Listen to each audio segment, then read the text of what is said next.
Hello, I'm Justin Smith, and I'd like to share a few helpful hints for using NX Composites. I have been tasked with investigating the feasibility of producing this roof panel using composite materials. To do this, I need to use the Composites application and define the layup surface. I can determine the direction to place the ply layers by selecting reverse direction here. Then I can define the composite region by selecting the layup surface.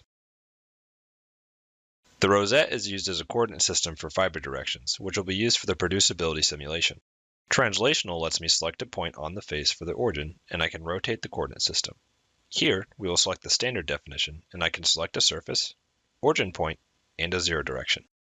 With the rosette defined, I can define the laminate by selecting the layup surface and rosette. Then I will go to the composite navigator and select ply. The laminate will be selected automatically, and I can select the region, then set the orientation of the ply layer. We can see there are currently no composite materials available, so I go to Choose Material.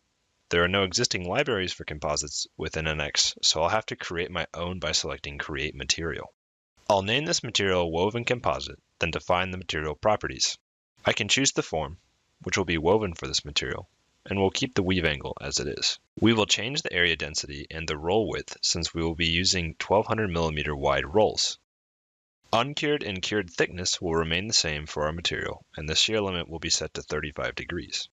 The shear limit is used to determine whether the material will stay on the surface during production. Once I have defined the properties, I click OK, select the material, and click OK. After I've verified everything is correct, I can select Apply to create the ply layer. Since the composite uses the same material, I can change the orientation and select Apply. I can repeat this until I have the layers that I need.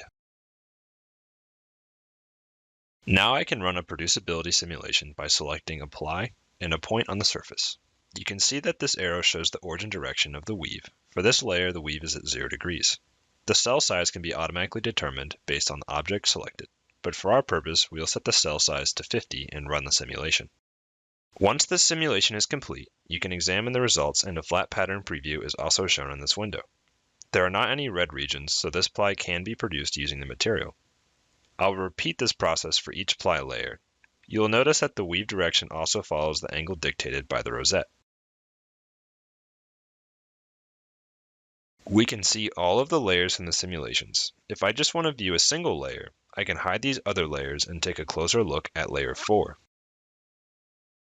It looks like we won't get any separation with this part. In this demonstration, we created a layup using an existing sheet body. We then created a new composite material in NX and added ply layers to the model. Then we performed a producibility simulation to determine if the material could be used to create the part. Thank you.